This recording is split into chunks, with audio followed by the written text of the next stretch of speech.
वळूयात पुढील बातमीकडे।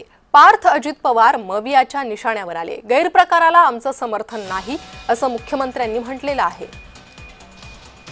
तर पार्थ अजित पवार महाविकास आघाडीच्या निशाण्यावर, महाविकास आघाडीकडून टीका करण्यात आलेली आहे, आरोप करण्यात आलेले आहे। व्हॅल्युएशन पुण्यातलं जर 40 एकर जमीन कोरेगाव पार्क सारख्या भागातली असेल तर त्याचं व्हॅल्युएशन मिनिमम 1800 कोटी येतं। मिनिमम, मॅक्झिमम ते 2500 3000 कोटी पण 1800 कोटी। मग यांनी किती व्हॅल्युएशन दाखवलं? 300 कोटी।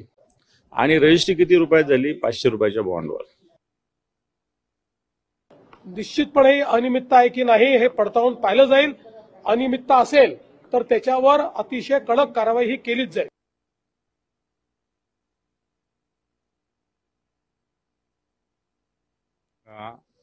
की समजा महाराष्ट्राची जमीन जरी घेता आली तरी रेडी रेकनर रेट लावावा लागतो। यांनी जर जमीन केली तर त्याला 75% नजराना भरावा लागतो। पण हे सगळं प्रकरण गोंधळाचं आहे, भ्रष्टाचाराचं आहे, गैरव्यवहाराचं आहे। आणि सत्ताधारी परवाच्या दिवशी अजितदादा बोलले शेतकऱ्यांना तुम्हाला सगळं फुकट लागतं, फुकट लागतं, फुकट लागतं। तुम्हाला का फुकट लागतं? 1800ची जमीन 300 कोटीत का लागते?